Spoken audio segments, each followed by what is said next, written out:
আসসালামু আলাইকুম। কেমন আছেন সবাই? আজকে একটা বিচিত্র সমস্যার কথা বলব। ঠিক বিচিত্র না, অনেকেই এই সমস্যায় ভুগে থাকেন। সেটি হচ্ছে যে আমরা এটাকে বলছি সিলেক্টিভ অ্যানিজাকুলেশন। আমরা তো বীর্যপাত সম্পর্কে অনেক ভিডিও করেছি। দ্রুত বীর্যপাতের কথা বলেছি, দীর্ঘায়িত বা বিলম্বিত বীর্যপাতের কথা বলেছি। আবার এটাও বলেছি যে সহবাস করছি কিন্তু বীর্যপাত হচ্ছে না, সেটার কথাও বলেছি। কিন্তু আজকে যেটা নিয়ে কথা বলব সেটি হচ্ছে যে সিলেক্টিভ অ্যানিজাকুলেশন মানে হচ্ছে যে নির্দিষ্ট কিছু পরিস্থিতিতে বীর্যপাত হয়, নির্দিষ্ট কিছু পরিস্থিতিতে বীর্যপাত হয় না। এমন হয় অনেক সময়। যেমন অনেকেই এমন আছেন যে বলছেন যে, "আমি যখন মাস্টারবেশন করতে যাচ্ছি, তখন বীর্যপাত হচ্ছে, কিন্তু স্ত্রীর কাছে বীর্যপাত হচ্ছে না। আবার আমি স্ত্রীর কাছে গেলে ঠিকই বীর্যপাত হচ্ছে। একটি বিশেষ কারণে আমার যখন সিমেন অ্যানালাইসিস বা বীর্যের পরীক্ষা করতে হচ্ছে, সেই বীর্যের পরীক্ষা করার জন্য আমি যখন আবার বীর্য দিতে গেলাম মাস্টারবেশনের মাধ্যমে, তখন আবার বীর্যপাত হচ্ছে না। বা মাসের সবসময় হয়, একটা নির্দিষ্ট সময়ে হয় না। এরকম অনেক সময় হয়। তো নানা কারণে এরকম হতে পারে। বিষয়টি অদ্ভুত। কিন্তু তারপরেও এটি একটি সমস্যা এবং এই সমস্যার বিষয়ে এটা আসলে আনডিসকাসড থাকা উচিত না। এটা নিয়ে আলোচনা করা উচিত বলে আমি মনে করেছি। এই যে স্ত্রী-নির্দিষ্ট অ্যানাইজাকুলেশন এটি একটি বিরল অবস্থা যেখানে আসলে একজন পুরুষ আমরা যদি সংজ্ঞায়িত করতে চাই, যেখানে বলব যে একজন পুরুষ অন্য পরিস্থিতিতে বীর্যপাত করতে সক্ষম হলেও দেখা যাচ্ছে যে শুধুমাত্র স্ত্রীর সাথে যৌন মিলনের সময় তা করতে পারছে না। এরকম হয় অনেক সময়। তো এই সমস্যা আসলেই একজন দম্পতির জন্য খুবই কষ্টকর এবং দুশ্চিন্তার কারণ। তবে এটার কার্যকর সমাধান আছে। তো এই বিষয়টি আমরা মানে বোঝার চেষ্টা করি আসুন। এই যে যৌন উদ্দীপনার পরেও বীর্যপাত করতে না পারা, এটি আসলে ২ ভাবে হতে পারে। একটা হচ্ছে যে অর্গানিক বা শারীরিক কারণে হতে পারে। এখানে আসলে মানে কোনো রকমের শারীরিক সমস্যা থাকলে, বিশেষ করে যেমন প্রোস্টেটের সমস্যা, স্নায়বিক সমস্যা বা কোনো ওষুধের পার্শ্ব প্রতিক্রিয়া বা অন্যান্য কোনো সার্জিক্যাল কন্ডিশনের কারণে, সার্জারির কারণে অনেক সময় দেখা যায় যে এই বীর্যপাত ব্যাহত হচ্ছে। এটা একটা হতে পারে। আরেকটা হতে পারে সাইকোজেনিক বা মানসিক কারণে হতে পারে। যেখানে মানসিক কারণ, উদ্বেগ, মানসিক ট্রমা, ভয়, ভীতি, পারফরম্যান্স অ্যাংজাইটি বা অ্যাংজাইটি রোগ এক্ষেত্রে মূল ভূমিকা রাখতে পারে। ইভেন কাপল কনফ্লিক্ট, দ্বন্দ্ব, সম্পর্কের দ্বন্দ্ব এখানে ভূমিকা রাখে। এছাড়াও এটা আবার পরিস্থিতিভেদে বিভিন্নভাবে প্রকাশ পেতে পারে। একে বলা হয় যে সিচুয়েশনাল অ্যানিজাকুলেশন। হ্যাঁ? সেটা আবার কিরকম? কোন পরিস্থিতিতে হয়, কোন পরিস্থিতিতে হয় না? সেই বিষয়েও আমি একটু বলতে চাই। এই যে পরিস্থিতি ভেদে যে অ্যানিজাকুলেশন এটা কয়েকটা পরিস্থিতিতে হতে পারে। যেমন ক্লিনিক অ্যানিজাকুলেশন আমি একটু শুরুর দিকে বলেছিলাম। বাড়িতে বীর্যপাত সম্ভব।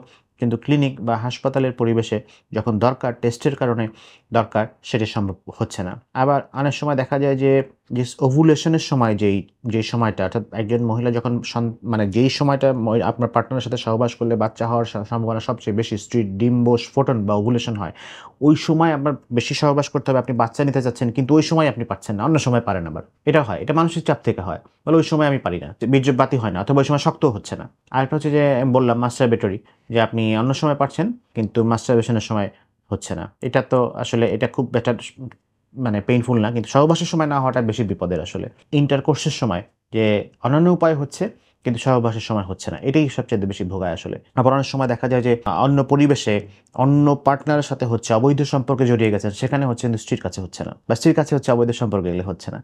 এগুলো আসলে সিচুয়েশনাল হতে পারে। তো এইটা কেন হয়? এটি মানে জটিল একটা অবস্থা। এটি বিরল অবস্থা এবং এটা যে খুব অহরহ হয় তা না। তবে যার হয় সে বুঝে তার কত কষ্ট। এটি আ মা বুঝতে হলে মানসিক এবং সম্পর্কগত কিছু কারণ আসলে বোঝাটা খুব জরুরি। এই যৌন মিলনের সময় বীর্যপাত না হওয়ার মানসিক কারণগুলোর মধ্যে রয়েছে ১ম এই আমরা যেটা বলব যে পারফরম্যান্স অ্যাংজাইটি। মিলন চলাকালে আমি কি পারবো? আমাকে পারতেই হবে বা আমি মনে হয় আজকে পারব না। এই চিন্তা এতটাই প্রবল হয়ে ওঠে যে শরীর স্বাভাবিকভাবে আর প্রতিক্রিয়া দিতে পারে না তখন। নেতিবাচক মানসিকতা।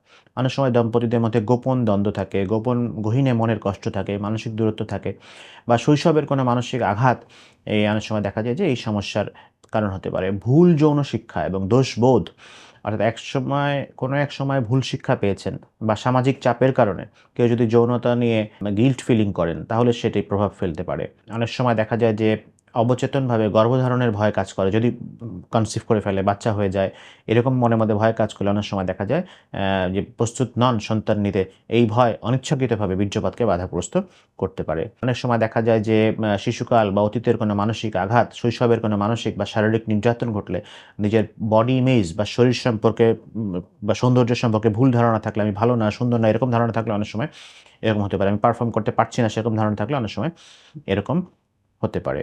আবার অনেক সময় যাদের দেখা যায় যে একটু ওসিডি বা অবসেশন থাকে, অবসেসিভ কম্পালসিভ ডিসঅর্ডার থাকে, বেশ খুঁতখুঁতে স্বভাবের যারা, তাদের অনেক সময় এরকম হতে পারে। এর নানা কারণ হতে পারে। একটা হচ্ছে যে যখন সহবাস করছে তখন ওই মুহূর্তে তার মধ্যে কিছু মানে দেখা যাচ্ছে যে মানে একটু ঘিন, ঘিন ভাব চলে আসলো, অথবা তিনি যার সাথে আপনার ওয়াইফের সাথে এমন মানে সহবাস যখন করছেন তখন পিছনের কথা বারবার মাথায় ঘুরছে, এমন কোনো বিষয় মাথায় ঘুরছে যেগুলো আপনাকে এই বীর্যপাতে বাধা দিতে পারে, বা আপনার ওয়াইফের প্রতি আপনি খুশি নন, বা আপনি আপনার কোনো কারণে এমন কোনো বিষয় আপনি কোনোভাবেই মেনে নিতে পারছেন না, এই বিষয়গুলো মনের মধ্যে চলতে থাকলে অনেক সময় এই ঘটনা ঘটতে পারে। তো এখন তাহলে এটার সমাধান কি? সৌভাগ্যক্রমে এই সমস্যার সমাধান রয়েছে। কঠিন কিন্তু অসম্ভব নয়। এই চিকিৎসাটা তাহলে কি? গবেষণায় দেখা গেছে যে সাইকোসেক্সুয়াল কাউন্সেলিং এবং থেরাপি অনেক ক্ষেত্রে ইতিবাচক ফল দেয়। তো এর মধ্যে মানে বেশ কয়েকটি কার্যকর পদ্ধতি আছে। কার্যকর পদ্ধতিগুলোর মধ্যে ১ম এ আমরা বলব যে কগনিটিভ বিহেভিয়ার থেরাপির কথা। তো কগনিটিভ বিহেভিয়ার থেরাপি হচ্ছে এই যে আপনার কগনিশন, আপনার চিন্তার মধ্যে যে ত্রুটি আছে, সেই কগনিশনকে কারেকশন করার চেষ্টা করা হয়। এটার মধ্যে মানসিক উদ্বেগ এবং ভয় কমানোর জন্য আমরা চিন্তাকে কারেকশন করি। চিন্তার কিছু ত্রুটি আছে আমরা বলেছি, সেই ত্রুটিপূর্ণ চিন্তাকে দূর করার মাধ্যমে অনেক সময় ভয়ভীতি দূর করা যায়। সেটা এই কাউন্সেলিংয়ের মাধ্যমে হয়। বিষয়টা অদ্ভুত, তাই না? আপনার মনের মধ্যে কত কিছু খেলা করছে, সেটার প্রভাব পড়ছে বীর্যপাত করতে না পারার মাধ্যমে। Progressive relaxation, muscular relaxation therapy আছে, সেটা করার মাধ্যমে মানসিক চাপ এবং শারীরিক চাপ কমানো যায়। সংযোগ বৃদ্ধি খুব জরুরি। দম্পতিদের মধ্যে খোলামেলা যোগাযোগ বাড়িয়ে যৌন জীবনকে উন্নত করতে হবে আসলে। নিজেদের মধ্যে কমিউনিকেশন যত ভালো হবে, গ্যাপ যত কমবে, যত স্পন্টিনিটি আসবে, যত স্বতঃস্ফূর্ততা বাড়বে দুজনের মধ্যে, সেটা আপনাদেরকে দেখবেন যে আরও ভালো পারফর্ম করতে হেল্প করছে। এবং সেক্স থেরাপি দিতে হয়। সেক্স থেরাপি নিয়ে পরবর্তীতে ভিডিও করব। এটা একটা মানসিক প্রস্তুতি, পরে শারীরিক সংযোগ এবং শেষ পর্যন্ত মিলনের মাধ্যমে বীর্যপাতের লক্ষ্যে একটা বিশেষ থেরাপি, সেটা হচ্ছে সেক্স থেরাপি। সো এই যে বললাম, এত সাইকোলজিক্যাল প্রসিডিউরের মাধ্যমে, এত ইন্টারভেনশনের মাধ্যমে দেখা গেছে যে স্ত্রী নির্দিষ্ট এনার্জিওপুলেশনের সফল চিকিৎসা করা গেছে বলে বিভিন্ন গবেষণায় প্রমাণ পাওয়া গেছে। এবং এটা সঠিক চিকিৎসা করলে এবং দীর্ঘমেয়াদী চিকিৎসা করলে, কারণ ওই যে ডিগ ডাউন খুঁজে বের করতে হয় কোথায় কষ্ট, কোথায় চাপ। অনেক সময় ওপেন আপ হয় না। ১ টা না, ২ টা না, ৩ টা ৪ টা সেশন লেগে যায় নিজেদের মধ্যে দ্বন্দ্ব বা চাপ প্রকাশ করার জন্য। শারীরিক কারণগুলো কিছু আছে কিনা সেটা খুঁজে বের করতে হয়। তারপরে আমরা মানসিক বিষয়গুলোর দিকেও আমরা একই সাথে সমান পরিমাণে নজর দিয়ে এটা চেষ্টা করি। সো এই যৌন স্বাস্থ্য নিয়ে আসলে খোলামেলা আলোচনা দর্শক আমাদের জন্য খুবই গুরুত্বপূর্ণ। আপনি বা আপনার পরিচিত কেউ যদি যৌন সমস্যায় পড়েন, তাহলে কাছের মানুষদের কাছে বলেন, এক্সপার্ট ওপিনিয়ন নেন, তাহলে দেখবেন যে আপনারা ভালো থাকছেন। এটা লুকোচুরি, এই ট্যাবু আসলে দেখা যায় আমাদের সমস্যাকে আরও বেশি গভীরে নিয়ে যায় অনেক সময়।